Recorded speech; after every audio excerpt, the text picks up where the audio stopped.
Rita Peters, reading chapter 10. Okay. Practice makes perfect.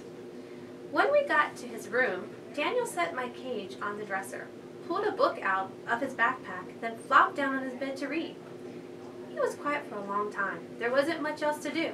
So I hopped on my wheel for a spin. That always gets my whiskers wiggling and my tail waggling.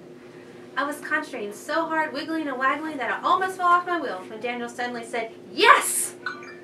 I thought he was trying to encourage me, so I spun faster. Daniel said, "Way to go!" "Thanks," I squeaked, though I have to admit I was out of breath. "Whoa," he said. That surprised me so much I stopped spinning completely. When I looked out, I saw that Daniel wasn't even looking at me. He was still reading his book. "Humphrey, this book is great," he said. Then he finally looked over at me. "You should read it," he continued. "I'd like to," I squeaked. I meant it too. I would love, love, love to read more. Does anybody write hamster-sized books? Daniel sat up and leaned closer to my cage. "See? This boy has a magic backpack, and anything he needs comes right out of it whenever he needs help. So there, this part where another boy is bullying him, and he reaches into his backpack and pulls out a cream pie. So he throws the pie in the boy's face. And when the bully tells the teacher, the pie and the mess magically disappears. I sure wish I had a backpack like that. I guess anybody would like that.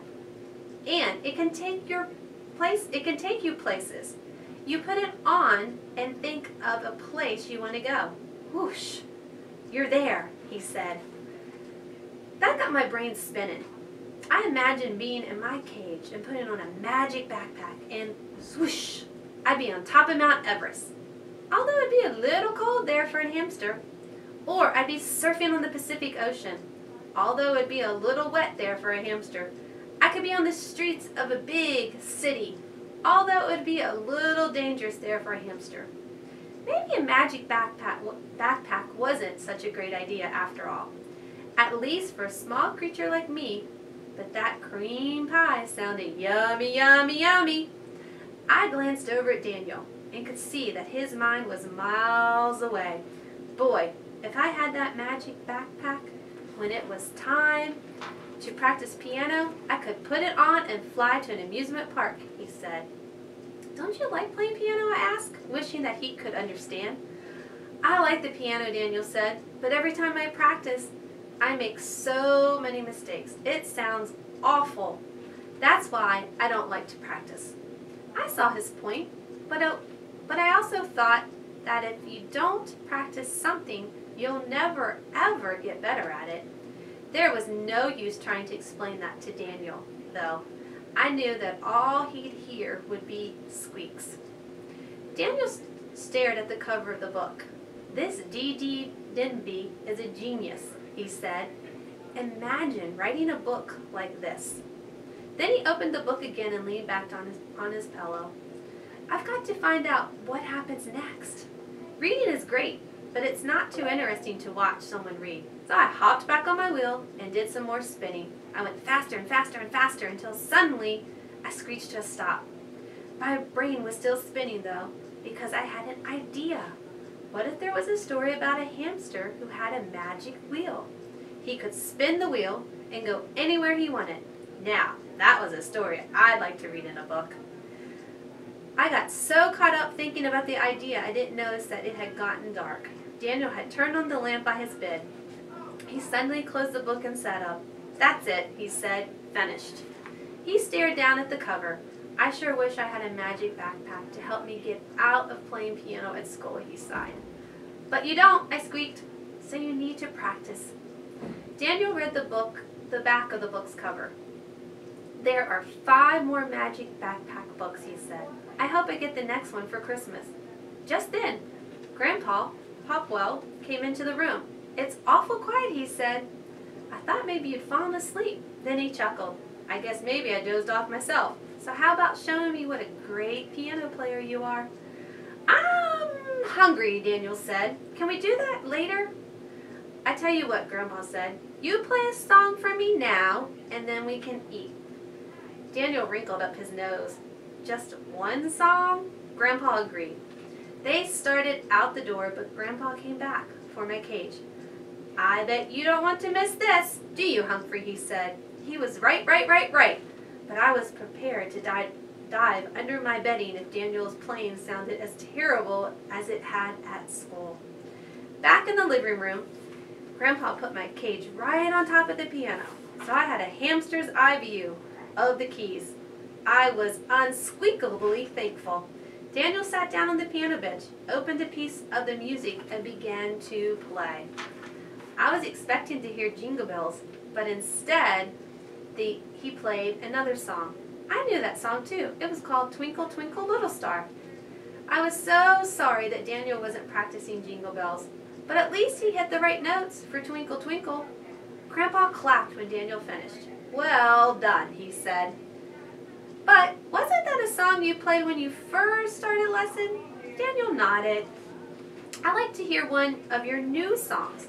I think your mom said something about you playing Jingle Bells, his grandfather asked. But you said I just had to play one song, Daniel told him. You didn't say which song to play.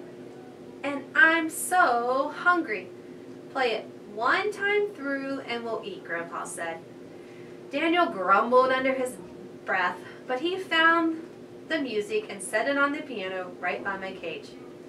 It's pretty hard, he complained. Practice makes perfect, Grandpa said. Try it. Daniel tried. I guess he even hit some of the right notes, but he hit a lot of wrong notes too. When Miss Lark played Jingle Bells, it could almost see the prancing horses in a sled sliding through the snow. When Daniel played Jingle Bells, I could see horses tripping and on the snow and the sled caught in a snowdrift. See, I told you I can't play it, Daniel said when he finished. Sure you can play it, his grandfather told him. All you need is practice. Daniel patted his tummy. But I'm starving. Grandpa chuckled. Okay, let's eat. He and Daniel went into the kitchen, leaving me in my cage on the piano. While good smells started coming out of the kitchen, I stared down at the keys. I wasn't sure how they worked. There was a piece of paper propped up above the keys, but that paper didn't have any words on it, only lines and dots. Somehow, those show people what keys to push. When a person pushed the keys, sounds came out. When Miss Lark pushed the keys, the music sounded good. When Daniel pushed the keys, the music sounded bad. At least when he played Jingle Bells. I thought of how the song goes. Jingle bells, jingle all the way. Squeak, squeak, squeak, squeak, squeak, squeak, squeak, squeak, squeak, squeak, squeak. That part didn't seem difficult. If you could find the right key and hit it 3 times. Then 3 times again. And what was the next part? Jingle all the way? Or, I imagined in my head, squeak, squeak, squeak, squeak, squeak, squeak. That time, you play the same note as the first part once, then 3 other notes, then ended up on the note where you started. Squeak, squeak, squeak, squeak, squeak, squeak. The first note, then a note that was higher, 2 notes that were lower, then back to the first note. If only I had a way to get on the keyboard, I thought, I could play those notes. Then I might be the only piano-playing hamster in the world. But I wouldn't want to get caught out of my cage. For one thing, there was always the possibility that Lulu would get out of the den and come straight for me. And even if I survived Lulu, there was that possibility that Grandpa Papwell would change my lock that doesn't lock and I'd be stuck in my cage forever. So, I stayed in my cage and thought some more until I knew Jingle Bells so well it was almost a part of me. After dinner, Daniel's grandpa came back in the living room. Let's give Lulu a break and take her for a walk, Grandpa said. That was fine with me, as long as she didn't walk close to my cage. Now? Daniel asked. It's cold out. We'll bundle up, Grandpa said. Lulu needs the exercise. Come to think of it, so do we, after all. that chilly. So Daniel and Grandpa were wearing coats and hats and gloves and scarves. Then they went into the den and came out with Lulu. Luckily, she was on a leash, and she was actually wearing a sweater, which seemed strange to me. She barked at me, of course, but Daniel took her outside while Grandpa locked the front door. "We'll see you later, Humphrey," he said as they left. "Bye," I squeaked back. "Don't hurry back." And there I was. No Lulu, no humans, just me and the piano. Humphrey's winter wonderings. I wonder why a dog needs a sweater when she's already has a fur coat.